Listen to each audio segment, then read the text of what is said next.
Welcome to the Hadoop installation lesson. In this lesson, you'll learn how to download and install Hadoop, configure passwordless SSH login, set up several configuration files, run Hadoop and Yarn, and also check to confirm that Hadoop is running using the JPS command. The Hadoop version we're going to use is Hadoop 2.10.0. Now this is the version that I tested my setup with, and it worked well without a problem. Before we start, a quick point about the different Hadoop installation modes. Hadoop has three possible installation modes: standalone, pseudo-distributed, and fully distributed. In this lesson, we'll set up Hadoop in the pseudo-distributed mode. But note that the standalone mode is a prerequisite for the pseudo-distributed mode, and so we're going to have to do that first. Both the standalone and the pseudo-distributed mode run on a single computer. However, unlike the standalone mode, which uses the local file system for storage and does not require any kind of resource negotiation, the pseudo-distributed mode uses HDFS as the file system and Yarn for resource negotiation. You can use either the standalone or the pseudo-distributed mode for testing. However, for production, you really want to use the fully distributed mode. But first things first, Hadoop depends on Java, and so we have to make sure Java is installed. If you've been following along with this course from the beginning, we showed you how to install Java 8 in an earlier video. The pseudo-distributed mode depends on passwordless SSH. With this, the master node will be able to start up different processes on the slave node. To get started, let's first open up a web browser and go to www.apache.org. Scroll to the bottom of this page and click on Hadoop. Next, click on Download. Next, click on the binary for version 2.10.0. Again, this is the version I tested my setup with. Next, right-click on the suggested mirror site and select the copy link option. Next, open up a terminal window. Just like I did for Presto, MySQL, and Kafka, I'm going to create an installation folder for Hadoop on my desktop. Please feel free to put it in any other location you feel like. Next, let's use the curl command to download Hadoop using the copied link. Next, let's use the tar command to uncompress the downloaded file. Once the uncompression is done, let's navigate into the Hadoop folder. When we look at this folder, we see a bunch of folders that came with the installation. I'll just touch on a few here that are relevant for our exercise. For instance, if you take a look at the etc folder, it contains several configuration files. During the course of this lesson, we're going to modify 4 of them. Next, let's take a look at the bin folder. The bin folder contains utilities like the Hadoop command.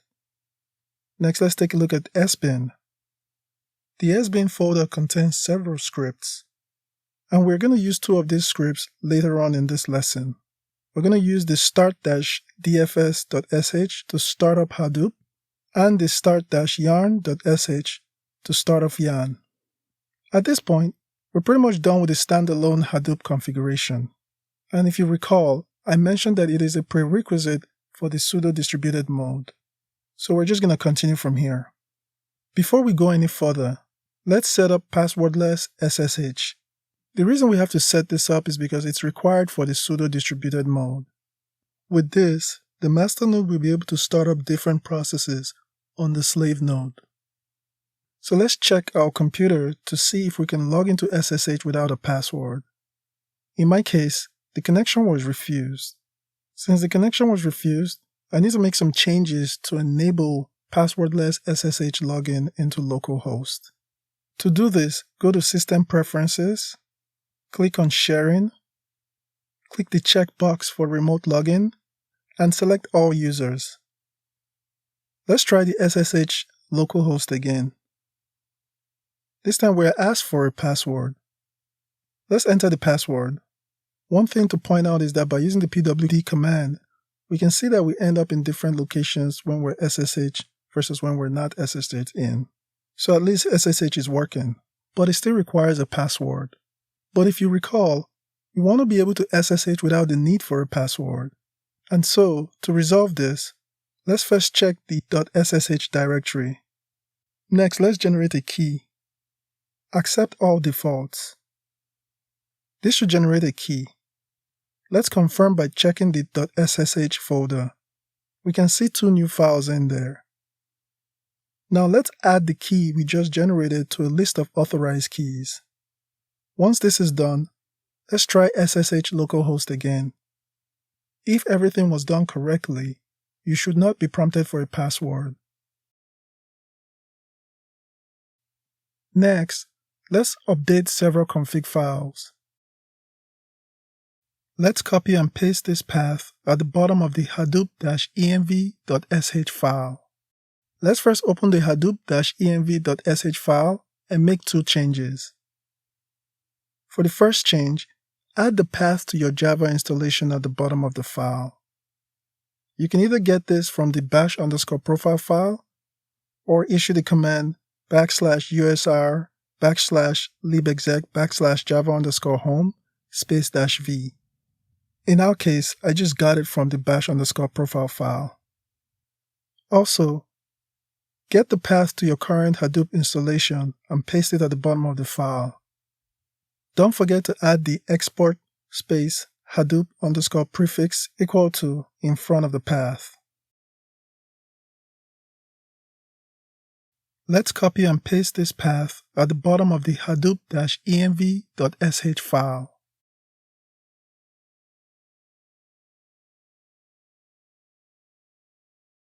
All the configuration files we need to set up can be found in the etc folder. We want to update these files. The next file we're going to update is the core-site.xml. We want to update it with a property that configures HDFS as the default file system for Hadoop and sets up HDFS to run on port 9000. The next file is the hdfs-site.xml. Let's use this file to set up the replication factor. You see, HDFS stores each file as a sequence of blocks in a data node. The replication factor simply refers to the number of replicas of each block. And replicas are placed on different data nodes to help improve availability and fault tolerance. Since we only have a single data node, let's set the replication factor to 1. We're essentially saying that we don't want any replicas. The next 2 properties sets the data directory for the name node and the data node. Remember this portion of this path. It does not exist yet, but we will create it shortly. Let's take a look at another file, the mapred-site.xml. With this setting here, MapReduce will use yarn to schedule, execute, and manage MapReduce jobs. And finally, we have the yarn-site.xml file. With this setting, Yarn will manage the shuffle and sort operations for MapReduce jobs. Next, remember the path I told you to remember from the hdfs-site.xml file, the one that did not exist yet, but that referred to the name node and data node data directory? Well, let's create it right here. Let's use the exact same path from the hdfs.site.xml file. So we're getting to the end of this process. Next, let's format the name node. We only have to format the name node once. And now we're ready to test out our installation. If you recall, I mentioned that the sbin directory contains several scripts. One of those scripts is the start-dfs.sh script. Let's use it to kick off the name node, the data node, and the secondary name node. For yarn, let's use the start-yarn.sh script, which is also found in the sbin folder. Let's use that to kick off the node manager and resource manager. Let's run the jps command to confirm that all these different Java processes have been kicked off.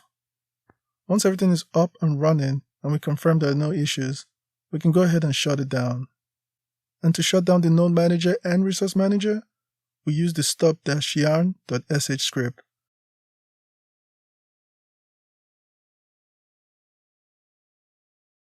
To shut down the name node, data node, and secondary name node, we use the stop-dfs.sh script. Both the stop-dfs.sh and the stop-yarn.sh scripts can also be found in the sbin directory. Next, let's go ahead and update the bash_profile file. We want to update it with the path for Hadoop. Let's add the Hadoop home and bin folder to our path environment variable. And with that, we have Hadoop running on our computer. In the next lesson, we're going to set up Hive, but let's first summarize what we've done so far. In this lesson, you've learned how to download and install Hadoop, configure passwordless SSH login, set up several configuration files, run Hadoop and Yarn, and check to confirm that Hadoop is running with the JPS command.